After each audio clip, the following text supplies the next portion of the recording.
Siang ini saya tak undur sedikit mendapat keberkahan. Ada lebih ada roh walau kali itu biasa ini. Jadi ini majelis sesuatu terlanjut terus nanti Ramadan setiap hari baca kalamnya Habib Ali Hafsyah Mawaid Ramadan. Min awal Ramadan, dari awal Ramadan sampai tanggal 28 Ramadan. Baca setiap hari Mawaid Ramadannya dari jam 9 sampai jam 9. Seluruh jam baca rotib, seluruh jam baca acara. Pada hari.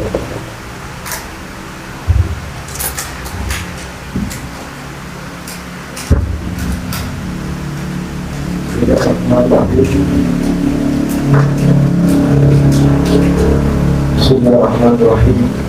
Alhamdulillah wa bihi nasta'inu ala umuri dunya wa din. Wassalatu wassalamu ala asyrafil anbiya'i wal mursalin sayyidina Muhammadin wa ala alihi wa sahbihi ajma'in. Alhamdulillah, segala puji bagi Allah Subhanahu wa taala atas karunia nikmat, taufik serta hidayahnya. Alhamdulillah kita masih diberikan oleh Allah Subhanahu wa taala kesempatan untuk selalu menyebut nama Allah Subhanahu wa taala, selalu bersalawat kepada baginda Nabi besar Muhammad sallallahu alaihi wasallam, selalu berzikir kepada Allah, selalu ingat, bahkan selalu menjadi orang yang dalam lindungan Allah Subhanahu wa taala, yaitu talibul ilmi, mencari daripada ilmu agama. Karena orang yang mencari ilmu agama itu berjalan di atas sayap-sayap para malaikat. Alhamdulillah, dan ini pengajian Ratib Al-Haddad ya. Saya bisa katakan karena ada ratibnya, ada syarah ratibnya, kita bisa katakan ini majelis namanya Ratib Al-Haddad. Salah satu amal daripada salafun shalihin untuk menghidupkan daripada waktu ma bainal isya'ain atau waktu di antara maghrib dan isya itu adalah membaca salah satunya daripada Ratib Al-Haddad. Ada juga Ratib Al-Attas yang semuanya isinya zikir yang ada syaratnya, yang insya Allah nanti disyarah satu persatu akan dipedal bahwasanya satu persatu adalah perintah daripada Rasulullah SAW untuk kita membacanya. Ya, insya Allah kita akan mempelajari itu satu persatu insya Allah dengan Habib Abu Bakar yang bidangnya lebih ahli di bidang ini insya Allah.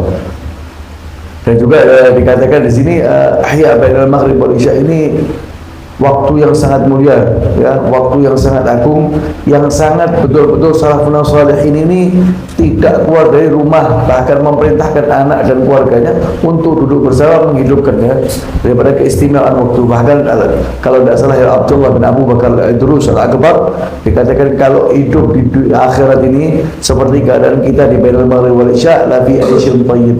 Berarti kehidupan kita di akhirat ini kehidupan yang sangat mewah, yang sangat bagus, kehidupan yang sangat aisyun thayyib, itu berarti kehidupan yang sangat baik ya. Kalau keadaan kita di akhirat nanti seperti kita di antara waktu maghrib dan isya, ini orang yang dibuka oleh Allah Subhanahu wa taala hatinya sudah bisa merasakan namanya ladzatul dzikr. Kenikmatan zikir bisa, kenikmatan membaca kalamullah bisa, kenikmatan bersolawat ala Nabi bisa. Makanya kenikmatan yang sifatnya zahir itu bukan kenikmatan para aulia wa salihin, tapi kenikmatan aulia wa salihin itu adalah yang sifatnya batin, mengingat Allah, selalu berzikir kepada Allah. Salawat itu adalah kenikmatan. Makanya Habib Ali mengatakan di dalam qasidahnya, fi jannatin ma syaqani min wasfiha illa likaunil hibbi fiha khayyama. Ini salah satu contoh ya. Saya pengen masuk surga bukan karena nikmatnya. Kalau kita kan Masya Allah ada lautan susu, lautan madu, mungkin yang laki-laki bidadari yang cantik-cantik katanya kalau minum gawat dan boroannya kelihatan dan lain sebagainya daripada sifat-sifat yang itu di atas itu surga.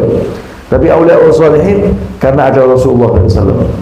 Jadi kenikmatan yang mereka pikirkan itu bukan kenikmatan yang zahir sifatnya, tapi kenikmatan yang sifatnya batin. Bahkan di surga itu ada nikmat yang nanti isinya zikir. Ya, nikmat yang isinya zikir, bukan cuma makanan, tapi ada makanan hati. Karena manusia itu punya dua yang harus dikasih makan, jasad yang zahir dan batin yang dalam hati. Kalau tidak imbang ngasih makannya, mungkin kelihatan zahirnya sehat tapi dalamnya rusak. Ya, ada sedikit ya, ini penutupan karena saya bukan ahlinya bidang ini, cuma saya ada cerita. Ya, karena dikatakan al-matlub aziz, saya diminta sama sahabat saya ini untuk mengisi, sebisanya saya isi. Ada cerita tentang keistimewaan waktu bainal maghrib wal isya ya. Sampai ada waktu itu seseorang daripada ayah kehilangan hartanya. Ya, kehilangan hartanya entah berapa, yang jelas itu sesuatu yang mewah, sesuatu yang besar untuk mereka. Subhanallah, pada waktu baina maghrib wal isya anaknya itu menemukan daripada barang tadi ya, yang sesuatu yang mewah itu tadi atau uangnya dan lain sebagainya.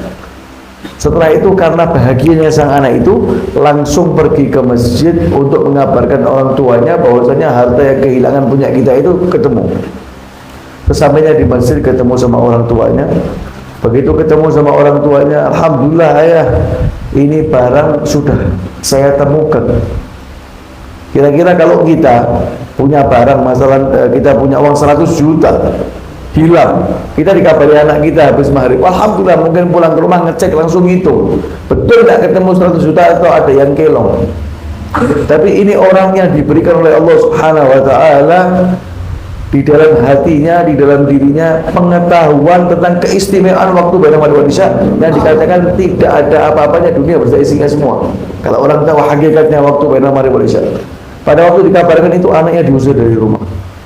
Kamu jangan kembali ke rumah sampai kamu mengetahui hakikat keistimewaan waktu baina maghrib wal isya.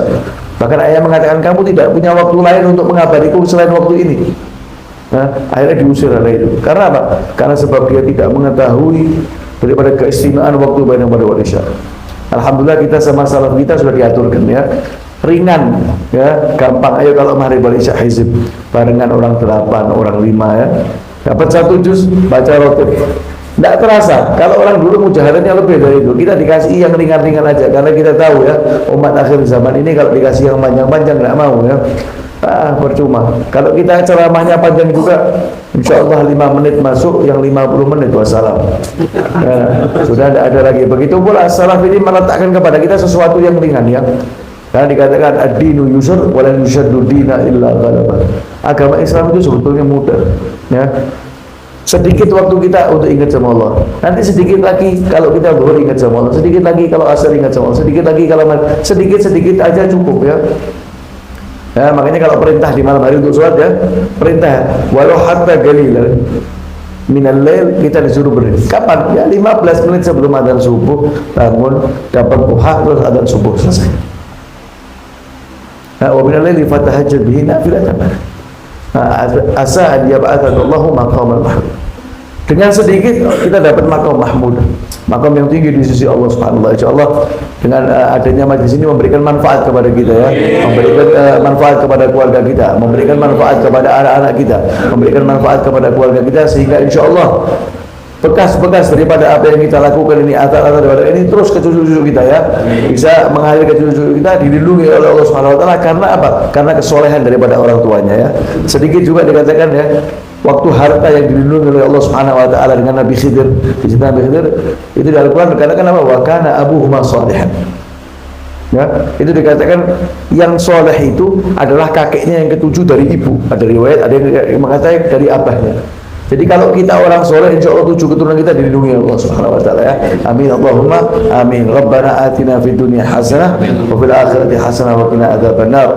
Wa sallallahu ala sayyidina Muhammadin wa ala alihi wasallam wa qul antal amr wa raja'an nabar. ختم Alhamdulillah. لا فاتح عندك. As-salah itu saya berbeda adalah doa.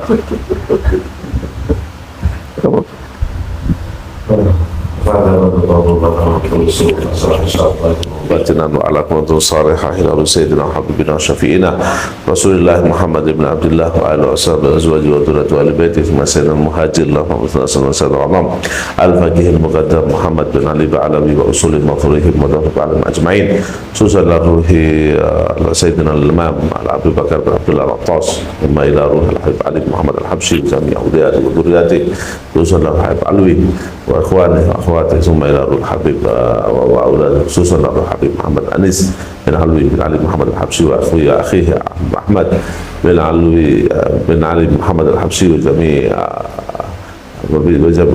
ذرياته وإخوانه وأخواتهم وأصول المغفورين ودور على مسجد والد حبيب علي محمد بن عقيل والكلمة صوفية بتعليم محمد بن عقيل مسجد الشيخ الأستاذ عبد الله بن عبدون وزوجته وشيخنا محمد الله يمر ووالدته وأماتنا وأماتكم وأمات الحاضرين خاصة وأمات المسلمين عامة أنا لا أتغشاهم بالرحمة المغفرة وأسكن الجنة ويختم لنا ولكم مسلمين في خير وعافية وإلى حضرة النبي سيدنا محمد صلى الله عليه وسلم الفاتحة.